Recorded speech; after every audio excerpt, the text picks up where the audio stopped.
हमारे व्यस्त जीवन में ईश्वर की आवाज़। कहा जाता है कि एक भूखे व्यक्ति के जीवन में ईश्वर रोटी के रूप में आते हैं। जो व्यक्ति भूखा है उस व्यक्ति के लिए भोजन मिल जाए, वही ईश्वर का रूप हो जाता है। उसी तरह से हमारे आध्यात्मिक जीवन में ईश्वर परम प्रसाद दिव्य देह और रक्त के रूप में आते हैं। आज प्रभु के शरीर और देह का पर्व है। हम उनकी दिव्य उपस्थिति पर विशेष चिंतन करें।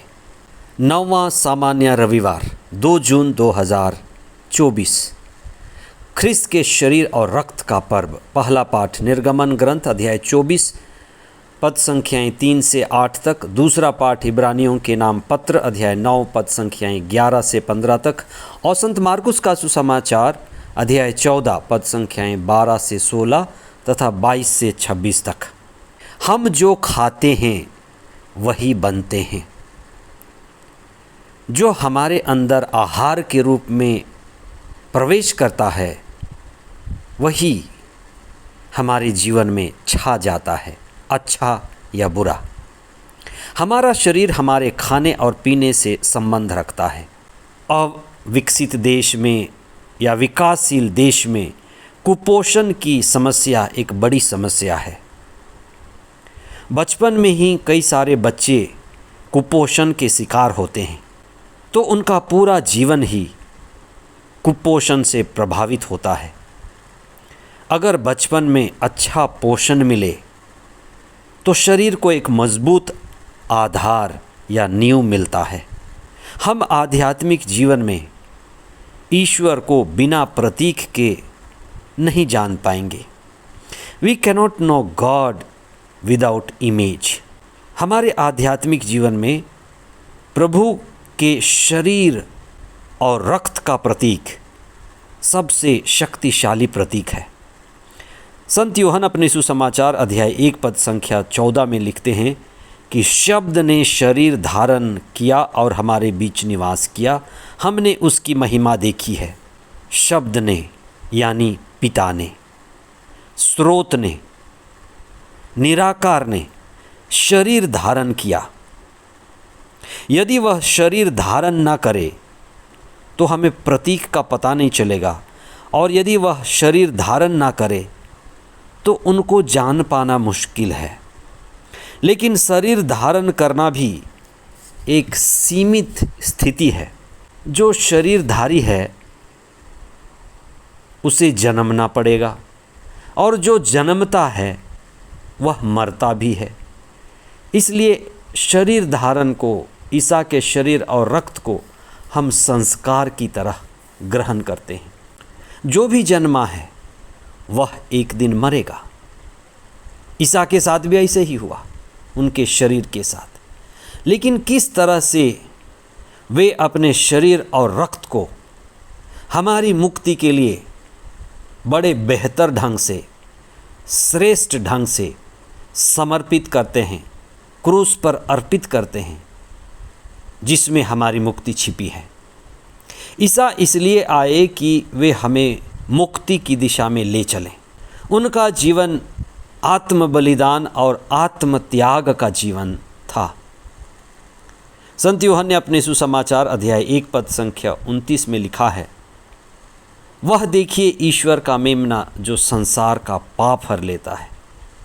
यूहन्ना बपतिस्ता ने ईसा को मेमना कहकर पुकारा।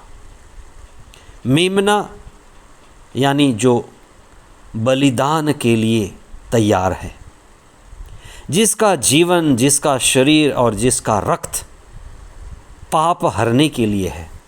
ईसा के बलिदान को हाबिल के बलिदान से जोड़ा जाता है। ईसा के बलिदान को मल्कीसदेक के बलिदान की तरह समझा जाता है। मल्कीसदेक ने महापुरोहित बनकर पहली बार रोटी और अंगूरी लेकर बलिदान चढ़ाया था। उसी बलिदान को हम ईसा के क्रूस बलिदान में देखते हैं। आज के पहले पाठ में नए विधान की बात कही गई है।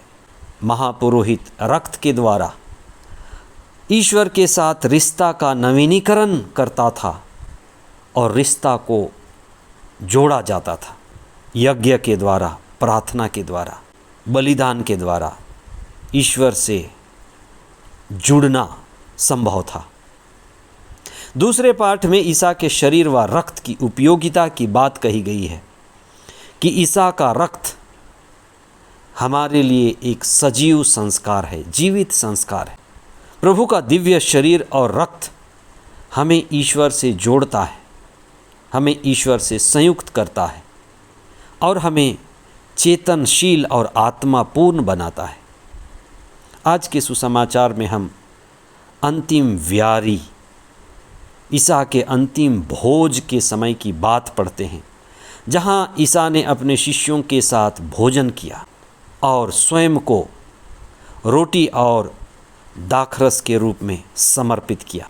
जो अंतिम व्यारू के समय हुआ वही दूसरे दिन कलवारी के पहाड़ पर घटित हुआ। ईसा ने स्वयं को रोटी और दाखरस के रूप में अपने शरीर और रक्त को एक एक बूंद को दे दिया और वही हमारे लिए मुक्ति का कारण बना। इसीलिए संत पेतरुस अपने पत्र अध्याय 1 पद संख्या 18 और 19 में कहते हैं कि आपकी मुक्ति सोने चांदी से नहीं, लेकिन प्रभु के रक्त, मूल्यवान रक्त के द्वारा हुआ है। इसलिए आज ख्रिस्त के शरीर और रक्त के इस विशेष पर्व के अवसर पर हम यही प्रार्थना करें कि हमारा विश्वास मिस्सा बलिदान के प्रति बढ़े, हम मिस्सा बलिदान में योग्य रीति से भाग लें और स्वयं को ईश्वर के साथ जोड़ें।